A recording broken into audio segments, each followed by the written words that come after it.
bom dia! Hoje é quinta-feira, 21 de dezembro e começa agora mais uma edição do Bom Dia Baixada. Eu sou Nathalie Nanini e vamos juntos até às 9 horas da manhã. No mundo, a cada 6 segundos, morre uma pessoa vítima de acidente vascular cerebral, o AVC. Uma em cada 6 terá AVC durante a vida. Esta é a segunda doença, que mais mata no planeta. São mais de 6 milhões de mortes por ano. Só perde para a cardiopatia isquêmica, que é a falta de irrigação sanguínea no coração. Para falarmos um pouco mais sobre o AVC e sobre a prevenção da doença, o Bom Dia Baixada recebe a neurologista Andréia Anacleto. Doutora Andréia, seja muito bem-vinda ao nosso programa. Muito bom dia. Bom dia, obrigada pelo convite. E também o neuropediatra Tiago Martins. Doutor Tiago, seja bem-vindo ao nosso programa mais uma vez. Bom dia. Bom dia a todos. E a partir de agora, você também pode participar do nosso programa através do WhatsApp, que é o 13 988779496, ou pela nossa fanpage no Facebook, onde já estamos simultaneamente ao vivo. Basta entrar no Facebook, procurar Bom Dia Baixada, curtir e você já vai estar acompanhando simultaneamente o nosso programa de hoje. Doutora Andréia, o que é o acidente vascular cerebral? O acidente vascular cerebral, também conhecido como AVC ou derrame cerebral, é quando ocorre uma interrupção do fluxo sanguíneo cerebral. Então ele passa, como o cérebro, assim como os outros órgãos, eles precisam de sangue, de oxigênio, nutrientes. Então quando a gente tem uma interrupção ou por uma trombose, uma interrupção mesmo, ou por uma rotura do vaso, o cérebro para de funcionar naquela região adequadamente. E daí a gente vai ter vários sintomas. Que nós vamos falar daqui a pouquinho. Doutor Tiago, crianças podem ter AVC?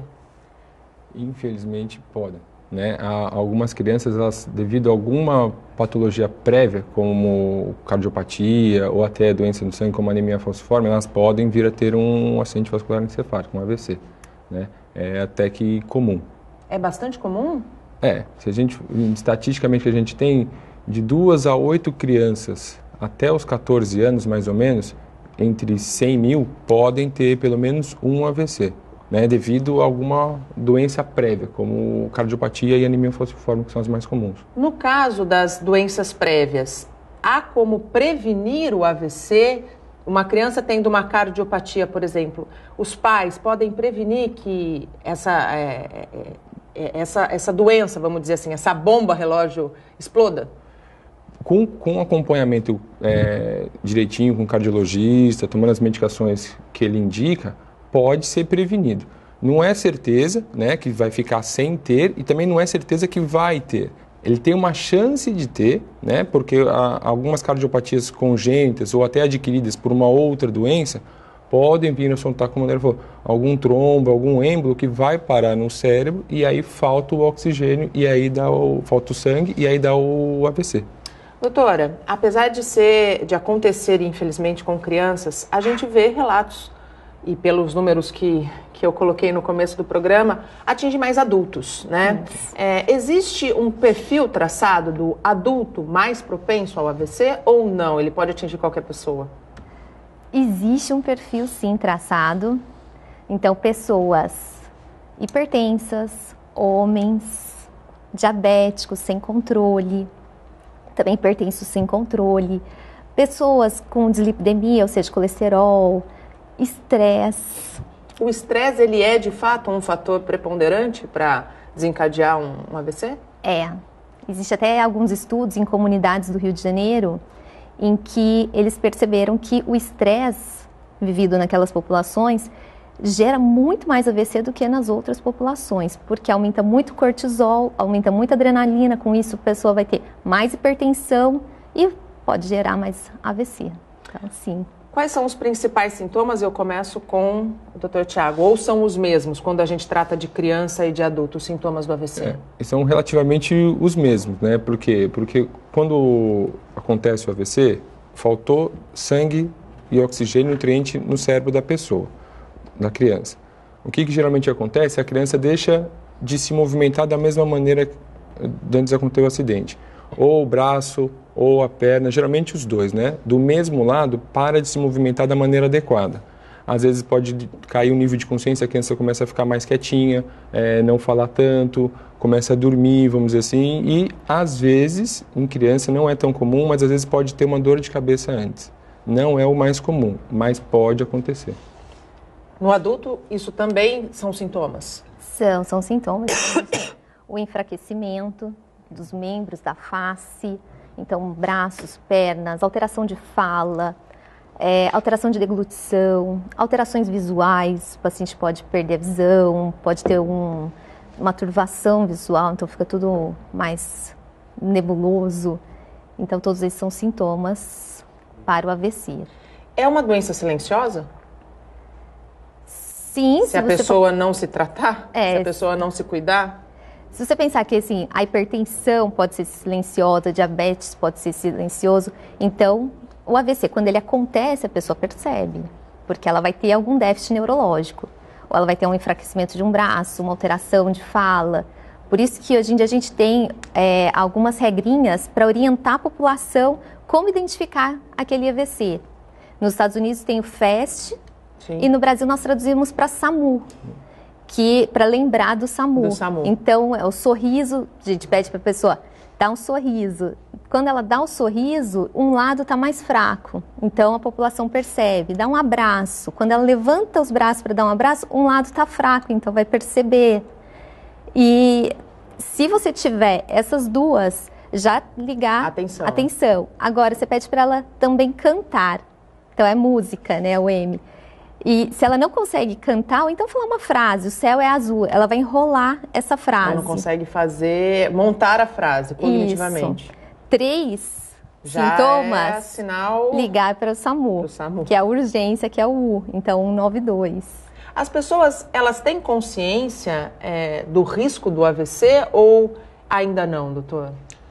Eu acredito que não, porque, como a Andrea estava falando, como às vezes a causa é meio silenciosa, da hipertensão e tal, as pessoas não têm, pelo que a gente vê, essa consciência da sequela que ele pode vir, né? É uma coisa até cultural do brasileiro, acontece com outro, não vai acontecer comigo, então tá tudo bem. Ah, tem que controlar a diabetes? Tem, mas às vezes não controla, não vai na consulta, não toma o remédio da maneira adequada. Não faz o check-up anual, né? Exatamente. E às vezes com crianças também isso pode acontecer, né? Você tem, por exemplo, crianças com anemia falciforme, que elas podem vir a ter um AVC, às vezes elas não vão na consulta com o hematologista da maneira adequada, não tomam os remédios previamente indicados pelo médico, e aí a situação pode ficar complicada. As mães e pais, aí eu coloco de uma maneira geral, eles recebem as informações necessárias quanto à prevenção da doença ou ainda falta muito, doutor? Eu acredito que recebam informação. Por quê? Porque quando você tem aquela doença diagnosticada, o médico, né, o hematologista, o cardiologista, ele explica as consequências do não segmento. E uma causa é o AVC, né? Então isso é explicado.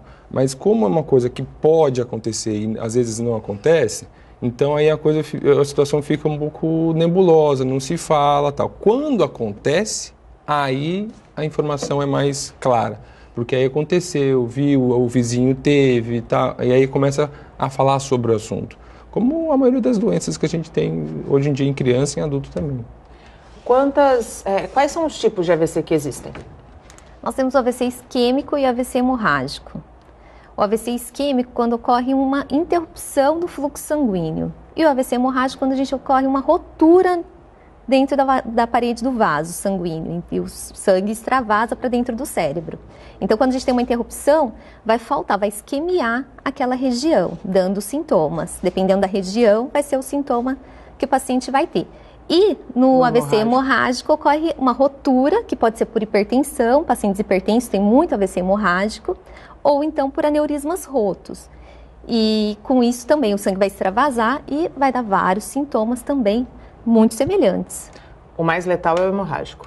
O mais letal é o hemorrágico, porque muitas vezes a gente não consegue chegar com o paciente numa unidade de atendimento de AVC. Então, é o mais letal. Como o Santos, do ponto de vista de saúde pública, está preparado para os casos de AVC, na opinião de vocês? E aí eu falo também de AVCs em crianças, né? Porque quando a gente fala em AVC em adultos, há um preparo maior, vamos dizer assim, uma consciência maior dos sintomas. Mas uma criança, muitas vezes, talvez passe despercebido e os segundos são fundamentais para esse atendimento. E isso não falando só de Santos, mas em termos de Brasil, em criança, não se tem muito preparo para receber e para diagnosticar.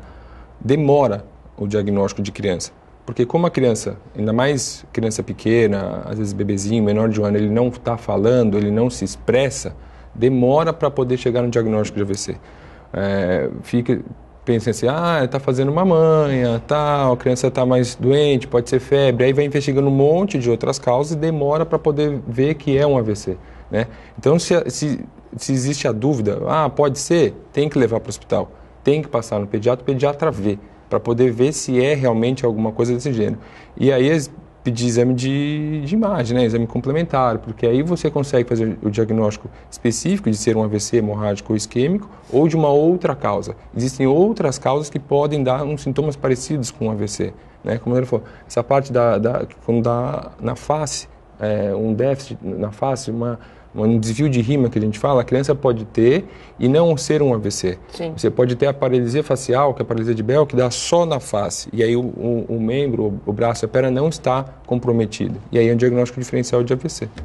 E no caso dos adultos, a nossa rede está preparada para atender adequadamente? Porque existe um tempo determinado para que a gente possa, não sei se eu posso afirmar, garantir a vida do paciente, mas minimizar as consequências, as sequelas. Sim, até 4h30 o paciente tem que estar numa unidade de AVC para que ele possa fazer todo o tratamento. Então a gente tem hoje em dia as trombólises, então o paciente tem que chegar. Quanto antes chegar, menor o risco de sequelas.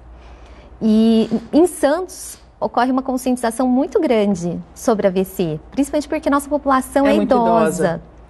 Então a Santa Casa costuma fazer muitos programas de conscientização com o Dr. Juarez, e vários outros serviços também. Então, a gente tem essa diferenciação em relação a outras cidades. A idade é um fator que pode, quanto mais velho a pessoa for, o risco de ter um AVC é maior? E é um fator não modificável. Então, quanto mais idoso, maior o risco. Por isso que a gente tem que modificar o que a gente consegue, que é hipertensão, diabetes, o estresse, sempre ter uma qualidade de vida. Como eu coloquei no começo do programa, os números são muito alarmantes. Se a gente parar para pensar que 1 em cada 6 pessoas no mundo vai ter um AVC ao longo da vida e a cada 6 segundos uma pessoa morre vítima da doença, a gente pode fazer um paralelo sobre o quanto a gente tem ainda a caminhar no que diz respeito à prevenção de doenças primárias. Sim. Né? Porque o brasileiro... Não posso falar só brasileiro, porque isso é um índice mundial. Sim. Ainda falta muita conscientização sobre manter o diabetes equilibrado, não fumar, não beber, não ter colesterol danoso. Ainda falta muito, doutor? Falta. Eu acho que falta muita conscientização das coisas que a André falou, modificáveis, né? Modificar o seu dia a dia.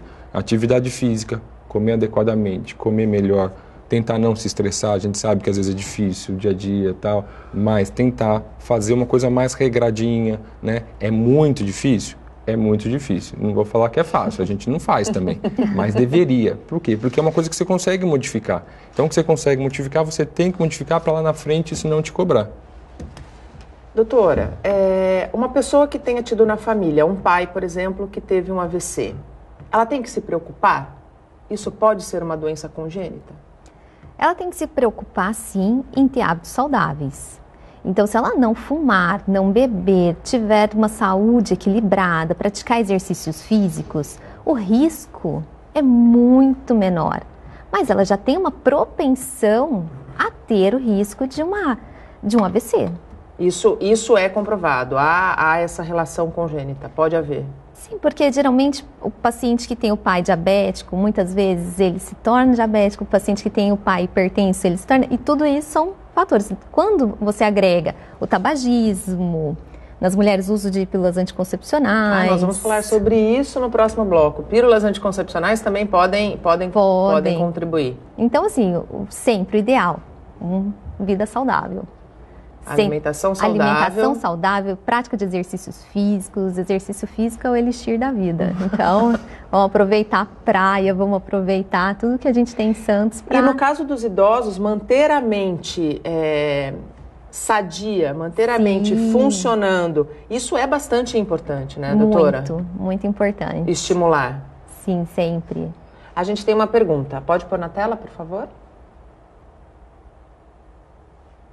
Já está no ponto? É o Luiz Pires, de Santos. Qual a utilidade da glândula pineal? Pode causar problemas? Bom, eu acho que ele quis saber sobre as alterações da glândula pineal. E não em relação ao AVC. Mas as sequelas. Sim.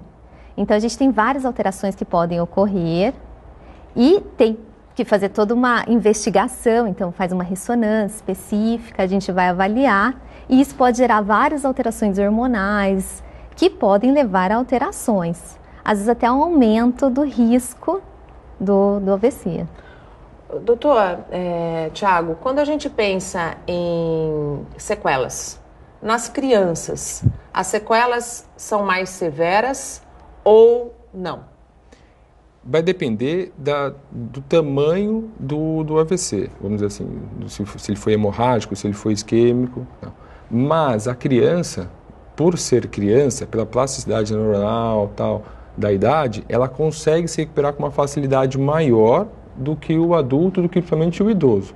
Não é sempre, tá? Mas ela tem uma chance maior. Por quê? Porque ela está no começo da vida. Se foi diagnosticado rapidamente, foi tratado rapidamente da maneira adequada, por exemplo, um AVC hemorrágico, conseguiu chegar num hospital que tem um serviço de neurocirurgia, foi feita uma intervenção caso necessário, e ela passou bem, evoluiu bem durante o tempo que ela ficou no hospital, ela tem uma chance maior de, quando for para casa, fazer o acompanhamento, fazer estimulação com fisioterapia, fonoaudiologia, dependendo da sequela que tenha ficado, e se recuperar, não vou falar 100%, mas próximo disso. Tem criança que hoje teve um AVC com menos de 1 ano e está lá com seus 10, 12 anos e está indo... Vida normal. Praticamente normal. Você vê na rua, você não fala que ela teve um AVC. E é importante deixar isso bem claro para os pais, né? Uma criança que seja vítima de AVC, ela tem que ser estimulada e não escondida dentro de casa, né? Tem que sair. Na verdade, assim, existem esses mitos. Aí, não vou levar porque não está andando direito, ele está mais agitado, então não vou levar na festa, não vou levar no parque, não. Tem que sair, tem que levar para a escola, ela tem que ser incluída, ela tem que participar das atividades igual às outras crianças. Vai ter suas limitações, às vezes no começo, conforme for evoluindo, pode evoluir, e você vê a criança, ela fica com um déficit motor tão pequeno que só quem tem o olho treinado vai ver. Tem criança que hoje está com 12 anos, até criança que acompanha lá no ambulatório da Praia Grande, que teve um AVC com 1 ano, está com 12 anos e ela tem um leve... Você não fala que ela teve. Você não fala que ela teve AVC. Ela tem um leve déficit na mão esquerda. A hora que ela vai pegar um copo, às vezes treme, vamos dizer assim. E o resto está totalmente normal. Escola, andando, tudo normalzinho. No caso da recuperação e da sequela, o apoio da família é fundamental. Com certeza, com certeza. Porque o paciente vai precisar da família para levar nessa terapia multidisciplinar, terapia ocupacional, fisioterapia e ajudar na parte cognitiva também. Então, os familiares conversam bastante, explicam, eles fazem grande parte do trabalho. Então, eu tenho pacientes do SUS que os próprios familiares aprendem, então eles vão uma vez na fisioterapia na semana, que é o que é fornecido para eles, mas eles fazem 3, 4 vezes por dia. O paciente chega muito bem. Você olha e você fala, meu Deus, então a família é essencial. Essencial. Sempre. E no caso dos adultos também vale a máxima de não marginalizar e não deixar em casa escondido, né? De jeito nenhum. Tem que sair, tem que...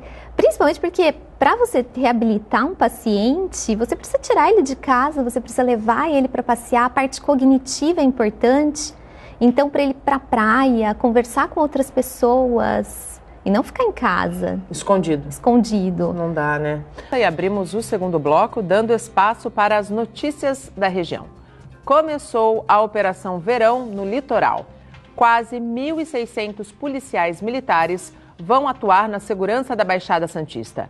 A Polícia Civil também vai ter o reforço de mais de 2.700 profissionais. O esquema continua até dia 18 de fevereiro, então vai até depois do Carnaval. Um helicóptero vai ajudar no atendimento às ocorrências, principalmente nas estradas. Agora vamos falar um pouquinho de habitação. As 840 moradias no bairro Tancredo Neves, em São Vicente, foram oficialmente entregues. Dona Evelise está entre as famílias beneficiadas pelo programa Minha Casa Minha Vida do governo federal. Finalmente, pôde realizar o antigo sonho de sair da palafita. É muita emoção, porque no meio do ano meu filho caiu dentro da maré na palafita, eu quase perdi ele. E assim, é sem palavras. Só Deus sabe o que a gente está sentindo. Eu e as outras pessoas também. Muita felicidade, é um sonho que eu sempre quis. Lutei para ter minha casa. Moro numa área de risco, graças a Deus saí, não tinha água, um sofrimento grande. Graças a Deus, Deus me abençoou com esse apartamento. Foi um presente de Natal. 840 famílias da cidade vão passar as festas de fim de ano em novo lar, casa própria. A cerimônia de entrega das chaves foi no próprio conjunto habitacional Tancredo Neves 3, em São Vicente. O ministro de Ciência, Tecnologia, Inovações e Comunicações, Gilberto Kassab, representou o presidente da República, Michel Temer. Uma das unidades mais bonitas que eu já vi. Olha que eu já participei da inauguração de um conjunto habitacional em todo o país, no estado de São Paulo, e essa aqui, vocês são privilegiados, está caprichada. Isso tudo faz com que a gente possa comemorar e continuar trabalhando para que a gente consiga aí ao longo dos próximos meses, com uma projeção que nós temos de construir 10 mil unidades habitacionais em São Vicente, para diminuir esse déficit habitacional que nós temos. Então existem muitas obras habitacionais, muitos projetos para a gente colocar em prática e continuar comemorando e dando a oportunidade das famílias se mudarem para um lugar melhor, para um lugar onde elas vão poder ter uma maior tranquilidade para poder criar os seus filhos, para enfim, conseguir estar curtindo um local muito melhor do que esses locais que eles moravam. Os apartamentos medem 45 metros quadrados. Tem 2 quartos, sala, cozinha, banheiro e área de serviço. Diminuir o déficit habitacional é devolver a essas pessoas dignidade e condição humana de vida. E voltamos com os nossos convidados. Hoje estão comigo na bancada a neurologista Andréia Anacleto e o neuropediatra Tiago Martins. Você pode interagir com os nossos convidados através do WhatsApp, que é o 13 988779496, ou pela nossa fanpage no Facebook, onde estamos simultaneamente ao vivo. Doutora Andréia, quais são as sequelas mais comuns de um AVC? Bom, o paciente ficar com um lado do corpo paralisado ou fraco, então uma hemiparesia, uma hemiplegia, alterações na fala, alterações para entender o que se fala, então você conversa, o paciente não entende, alterações visuais, o paciente pode não enxergar bem, os mesmos sintomas você pode ter como sequelas.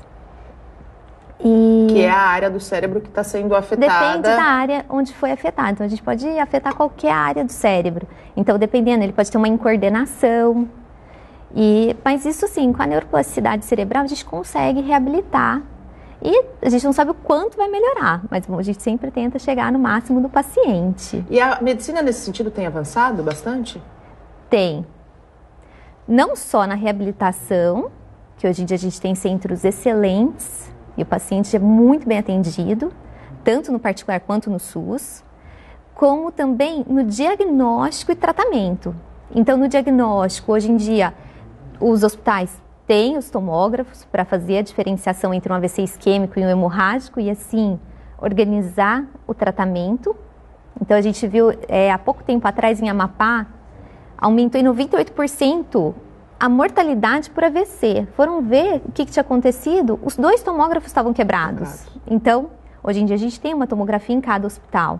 E com isso a gente consegue com que o paciente faça o tratamento adequado, ou a trombólise, ou então nos hospitais que tem neurocirurgiões, se tiver um AVC hemorrágico, a gente já consegue fazer toda a investigação, tratamento.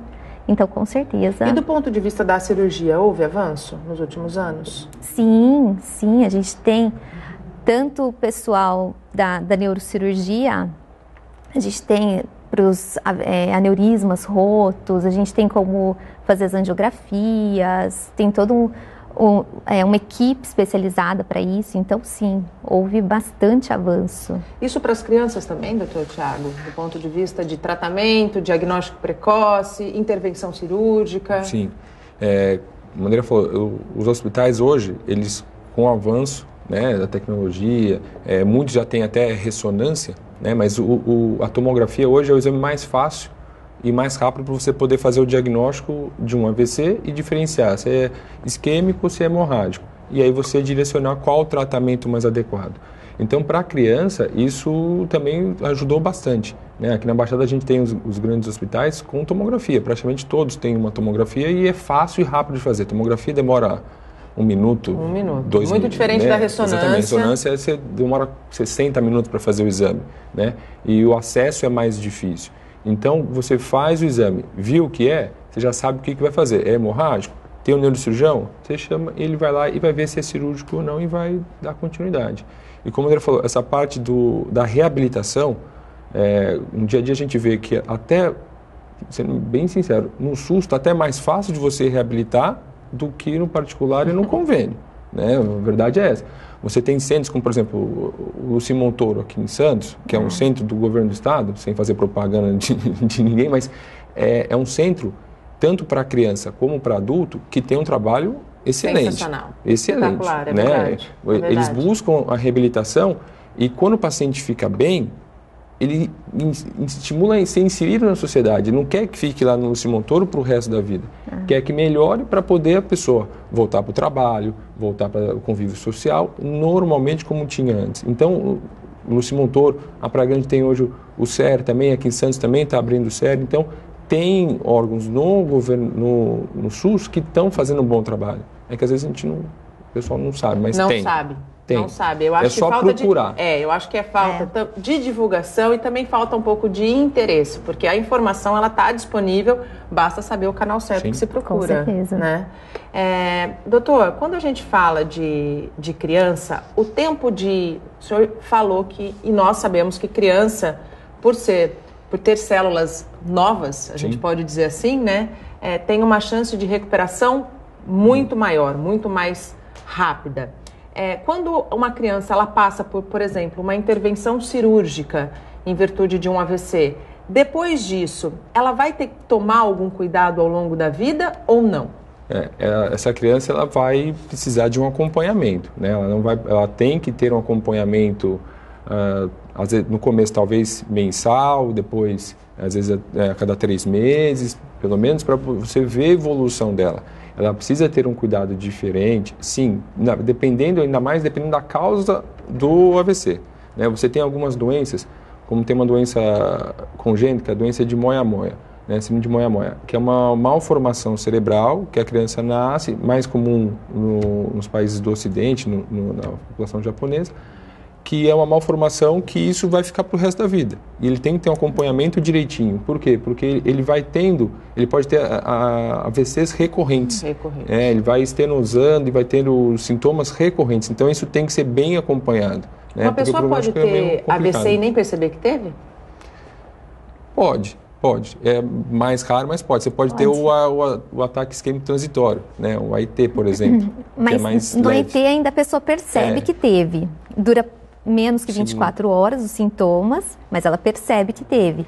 Agora, ela pode ter numa área que não deu nenhum déficit perceptível. E isso ela vai descobrir em que momento da vida dela? Quando ela for fazer um exame de imagem. Por exemplo. Porque neurônio é célula que não se regenera, né? Pode ter uma dor de cabeça, né? Ter um sintoma de uma dor de cabeça e no neurologista e fazer a tomografia e achar um AVC. Geralmente, antigo, quando a gente pede ressonância, o paciente chega e fala, olha, eu tenho muita enxaqueca, eu quero fazer uma ressonância. Daí a gente pede a ressonância e a gente vê que teve lá uma área isquêmica pequena, não deu sequela nenhuma, não deu sintomas, o paciente nem sabia que teve. O que é o chamado, popularmente conhecido como AVC enxaquecoso? Quando a gente, assim, a enxaqueca com aura, ela tem maior chance de evoluir com alguma isquemia. Quando ela dura, essa aura, essa enxaqueca dura muito tempo. O que é a enxaqueca com aura, para quem está em casa entender, e o que seria este muito tempo? Tá. A enxaqueca com aura, enxaqueca é uma dor de cabeça pulsátil, tá? Que é só de um lado do crânio, então geralmente você fala, desse lado tá doendo, tá pulsando, com foto e fonofobia, então não aguenta luz, não aguenta barulho, melhora quando dorme. E essa é a enxaqueca clássica. Quando essa enxaqueca ela vem precedida por exemplo, escotomas, o paciente vê luzinhas brilhando, raiozinhos, estrelinhas, isso. Então, muitas vezes o paciente fala assim, nossa, eu como chocolate, daí começo a ver e eu já sei que vem minha enxaqueca. Então, essa é a aura, é o que precede a dor, tá? E quando o paciente ele tem essa característica na dor de cabeça, ele tem uma chance maior de isquemia. Não que ele vá ter. Não que ele vá ter. Tá. Mas ele sugere um acompanhamento com bastante atenção. A gente faz o tratamento profilático, tá? E faz o acompanhamento neurológico. E tem os tratamentos, o paciente vai ficar bem. Mas como existe uma estenose rápida das artérias e uma vasoconstrição, uma vasodilatação, quando ocorre essa vasoconstrição, pode ocorrer a isquemia. E quando dura muito tempo essa dor de cabeça, começa essa aura se prolonga e começa a se enxaqueca, essa enxaqueca se prolonga, a gente pode ter o infarto enxaquecoso pelo tempo de duração, e daí a gente tem que fazer todo o tratamento específico, entra com todas as medicações profiláticas e o paciente geralmente fica bem. Qual é o risco da automedicação? Quando você tem, porque todo mundo que tem dor de cabeça tem um remédio na bolsa. Eu falo por mim, porque eu tenho o meu remédio na bolsa. Todo mundo tem. E já tomei muita bronca de que dor de cabeça não é uma coisa que você tem aqui, quando é recorrente, você ficar tratando toda hora com o mesmo remédio, se automedicar. Qual que é o risco da automedicação? Bom, primeiro, analgésicos comuns podem induzir mais dor de cabeça. Então, a gente tem a cefaleia crônica por uso abusivo de analgésicos. Então, você está tratando aquela dor de cabeça, mas você vai ter a próxima. Você está induzindo a sua próxima dor de cabeça. Por isso que no ambulatório de cefaleia, geralmente eu oriento o paciente. Falo, olha, faz seu diário de cefaleia para a gente saber quais são as características. Não use analgésico de pirona, paracetamol, porque vai induzir a próxima dor de cabeça. Faça uso de anti-inflamatórios do tipo ibuprofeno, mas também não use muito anti-inflamatório. Então, a gente vai tentar fazer uma profilaxia para que ele não tenha dor e não precise usar. Mas não vire dependente daquilo, né? Também. De jeito nenhum. Então, tem aquelas pessoas que falam, eu não quero ter dor, então eu já vou tomar. Vou acordar, tomar meu café da manhã e vou tomar um remedinho junto. Não pode, pelo amor de Deus, não. A gente faz de tudo para que o paciente não precise mais tomar analgésicos. Nem anti-inflamatórios, só faça profilaxia e melhore. E a automedicação é um problema, né? É um problema. No Brasil, realmente. Com certeza. E para a criança também. Porque tem dor. Muito maior. E aí, às vezes, acontece também a dose errada da medicação. Sim. Somente para a criança. Já está grande, já pode dar um comprimido. Aí dá um comprimido. Isso, às vezes, é meio complicado. E além da medicação, também falar que tem que mudar os hábitos do dia a dia. Sim. Porque tem os fatores externos, modificáveis, que levam até a dor de cabeça. Sim. E aí não adianta, que nem tu come o chocolate, a pessoa come o chocolate sabe que vai sentir os... Continua não come chocolate. Não precisa comer o chocolate. Pessoas que, por exemplo, essa é uma dúvida que eu tenho. Pessoas que percebem que alguns alimentos ou bebidas são gatilhos para dor de cabeça. Esses alimentos, eles têm que ser banidos ou eles podem ser consumidos com moderação? No ambulatório, a gente sempre pede para fazer o diário da cefaleia. E nesse diário, a gente sempre coloca, hoje eu comi chocolate, tive uma dor de cabeça. Comi queijo amarelo, tive uma dor de cabeça. E daí a gente vai retirando esses alimentos. Ninguém precisa ficar sem comer chocolate ou queijo amarelo. Mas sabe que são gatilhos e evita no dia a dia, para que não tenha dor de cabeça. Então, a gente vai fazendo toda uma relação, porque o sol pode dar, então saia de óculos de sol, não vai deixar de sair no sol. Pessoas que têm fotofobia tem uma possibilidade de ter dor de cabeça muito maior se sair no sol sem óculos escuros, né? Geralmente o sol é um gatilho para enxaqueca. E assim, cada pessoa tem os seus. Não tem uma lista fixa que a gente considere. Então, por isso que é tão importante que a pessoa leve o seu diário de dor de cabeça. Faça direitinho, dia por dia, anote, traga pra gente, que a gente vai analisar. Acho que na criança também é assim. É assim também, sim, doutor? Sim, criança Existe também. um diário? Sim, a gente pede para a mãe tentar fazer, por exemplo, foi na consulta, ela está doendo a cabeça toda hora, diariamente. Aí até a próxima consulta de reavaliação, anotar o que fez, o que não fez, quando teve dor, qual a intensidade da dor. Se a criança teve dor e continuou brincando, talvez a dor não fosse tão intensa.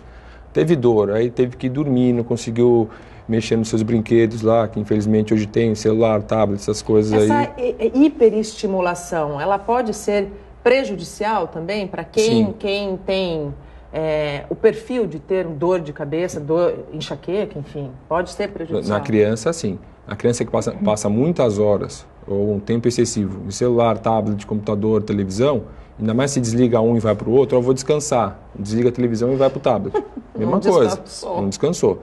E isso é gatilho para ter dor de cabeça. E além dos hábitos na alimentação, muito industrializado, miojo, hambúrguer, ketchup, essas coisas, vai dar dor de cabeça. Chocolate, ficar sem comer também. A privação do sono em criança é passível de dor de cabeça. De dor de cabeça. Muito.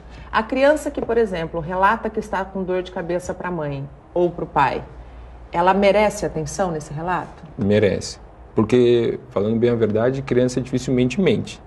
Né? A criança que está maiorzinha não mente. Se ela está com dor, olha, observa, vê o que ela está fazendo, vê o que está acontecendo naquela hora. Se ela está muito tempo na televisão, desliga, põe para descansar. Ela está gripadinha. Vê. Exatamente. E criança, quando está doente, ela está doente mesmo. E quando ela melhora de verdade. Ela não vai enrolar.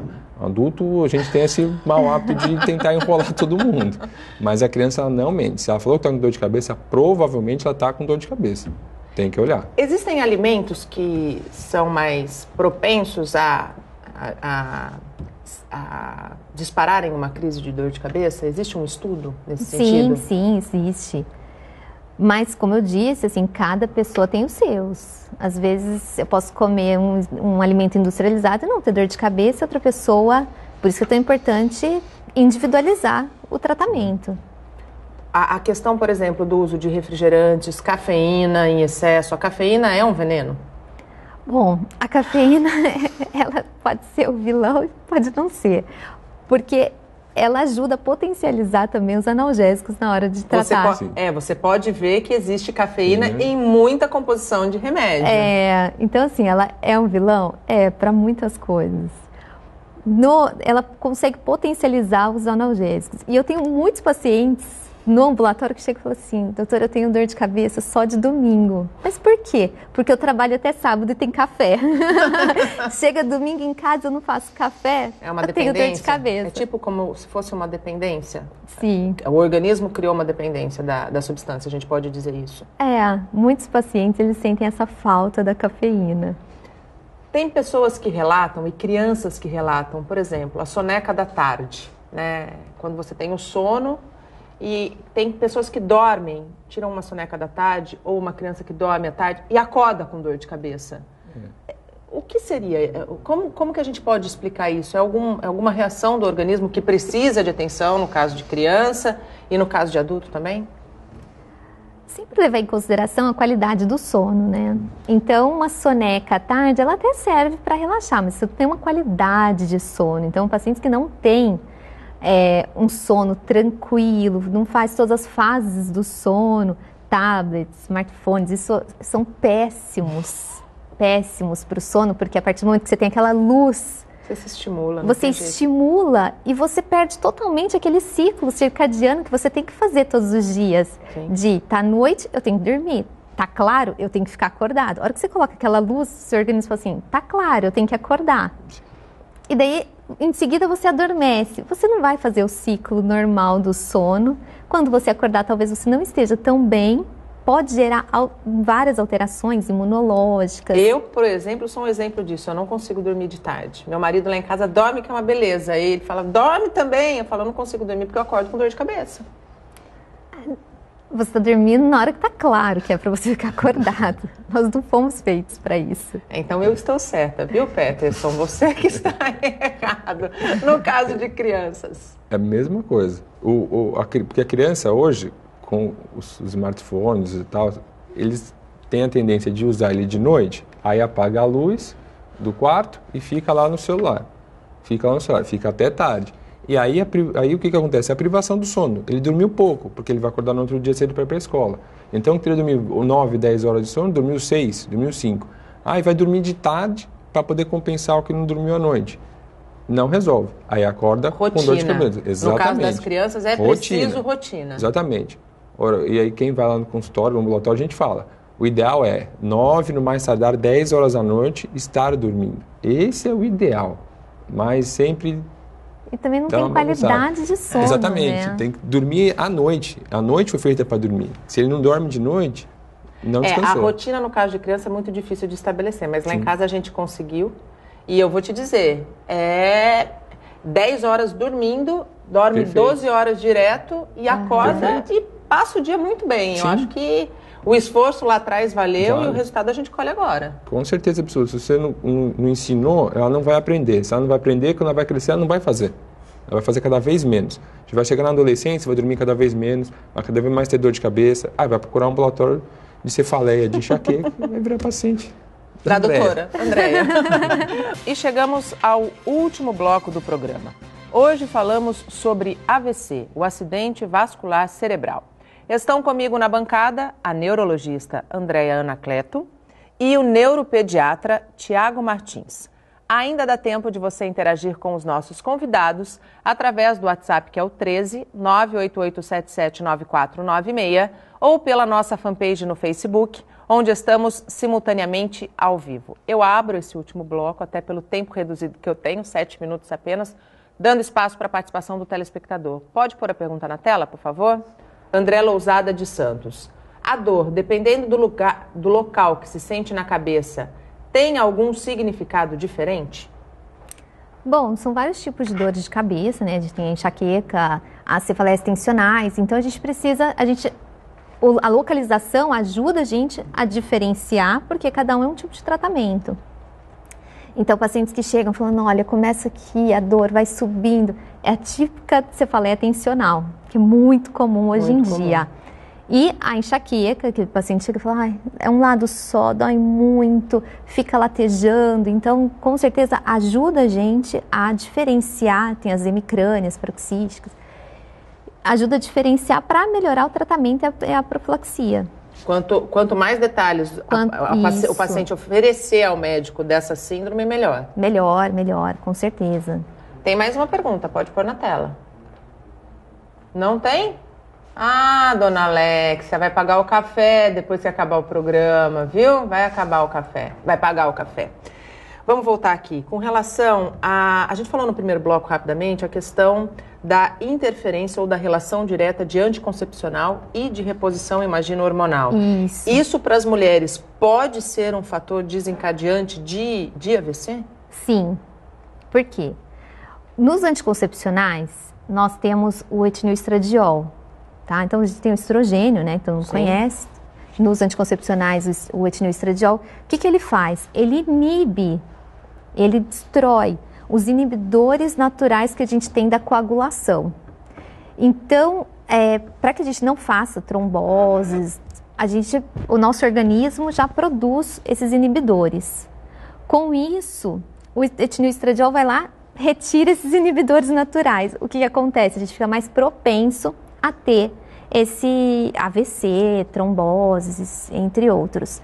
Quando a paciente, além de tomar a medicação ou fazer a reposição hormonal, ela ainda é tabagista, tem alguma doença sistêmica, tipo lúpus, isso aumenta muito o risco. Então, só o anticoncepcional, ele aumenta. E não é que assim, eu tomei anticoncepcional, será que... Eu vou ter um AVC, não é assim? Parou de tomar o anticoncepcional, acabou o risco. assim como a terapia de reposição hormonal, tá? Você tem o risco e depois que você para, acaba.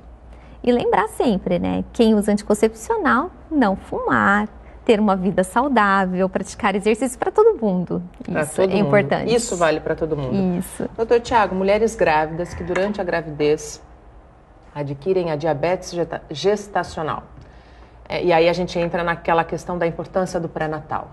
Essa diabetes gestacional pode refletir na possibilidade de um bebê, da criança, ter um AVC?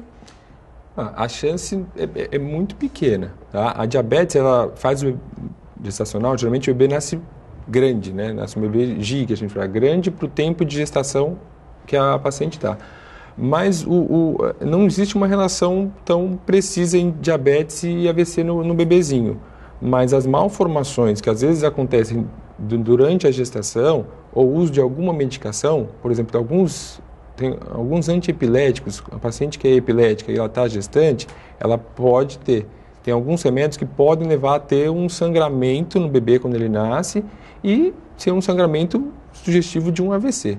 Às vezes a criança não tem nenhuma formação. Teve uma criança que nasceu aqui em Santos, na casa de saúde, um tempo atrás, e a mãe fazia uso de um anticonvulsivante, e aí quando a criança nasceu não muito bem, foi para a UTI, e quando foi fazer a tomografia tinha um belo sangramento. E aí foi ver, ela é epilética, tomava o antiepilético, que não pode deixar de tomar, porque senão ela vai ter a crise, e aí vai prejudicar mais ainda o bebê. Sim. E foi devido ao uso da medicação, porque a medicação em milhões pode acontecer. E aí, só que a criança está bem hoje, está tudo bem, porque evoluiu muito bem. Mas pode acontecer também. Agora, diabetes é mais raro. É mais raro. A gente tem sim uma pergunta, a Alexia achou a pergunta. Vamos pôr no ponto, por favor? Ana Paula, de Santos. Tive uma isquemia causada pelo FOP, condição de 40% da população. Este quadro potencializa os casos de AVC? Bom, várias alterações cardíacas potencializam o risco de AVC. Então, assim, primeiro, fibrilação atrial. Grande risco, tem que tratar, tem que fazer uma anticoagulação. FOP, tá? Forame oval patente. Hoje em dia se discute muito mais sobre forame oval patente, por quê? Porque hoje a gente tem como diagnosticá-lo. Antigamente, isso era muito mais difícil. Só quando tinha crise? Ou quando ele assim, de fato manifestava? Na verdade, assim, você tinha um AVC e daí você ia investigar o AVC e nem sempre achava a causa. Porque antigamente a gente não tinha o Doppler, que hoje em dia é tranquilo de fazer. O Doppler é um aparelhinho que você leva e faz no paciente. Nem sempre é tão fácil de encontrar os locais que fazem. Mas a gente tem e é tranquilo de se fazer. E tem outras doenças cardíacas também que podem levar ao AVC. Então, assim, principalmente tratar a fibrilação, que é o principal, e hoje em dia o forame oval patente, até em jovens, isso pode acontecer com bastante frequência e, graças a Deus, hoje em dia a gente consegue um bom diagnóstico e depois o tratamento. Nossa rede pública dispõe do Doppler para fazer esse diagnóstico? Então, já teve. Já teve no hospital público aqui da cidade, no Guilherme Álvaro, há um tempo atrás. Hoje, pelo que a gente sabe, não muitas vezes referência para São Paulo. Exato. O paciente vai e faz. De alguma forma, a gente sempre pede e o paciente, de alguma forma, vai fazer. Vai fazer. O importante é não deixar de procurar o médico dentro do tempo que pode garantir as sequelas menores e, muitas vezes, garantir a vida. Sim. Não é isso? Isso. O nosso tempo acabou, não vou estourar o programa, pode ficar tranquila, Alexia, mas você vai me pagar o café. Eu queria, doutora, muito obrigado pela tua participação. Eu acho que esse programa foi de extrema importância para quem nos assistiu, porque existe muita gente que confunde dor de cabeça com AVC. AVC ou não dá a importância que a dor de cabeça tem, porque acha que vai passar. Eu acho que a gente cumpre hoje uma função bastante importante quando a gente fala de qualidade de vida. Muito obrigada. Obrigada pelo convite, foi muito bom estar aqui. Doutor Tiago, muito obrigada mais uma vez pela participação do senhor. Parabéns pelo teu trabalho frente às crianças, porque a neuropediatria, de fato, ainda é muito carente de bons profissionais e o senhor é uma referência nisso. Muito obrigado mais uma vez pelo convite, obrigado a todos Um Feliz Natal para todo mundo, né? E um ótimo 2018, todo mundo com qualidade de vida. Qualidade de vida. É isso aí. O Bom Dia Baixada fica por aqui. Você pode ficar bem informado sobre tudo o que acontece na região e no mundo acessando o Santa Portal. Eu volto amanhã, a partir das 8 horas da manhã.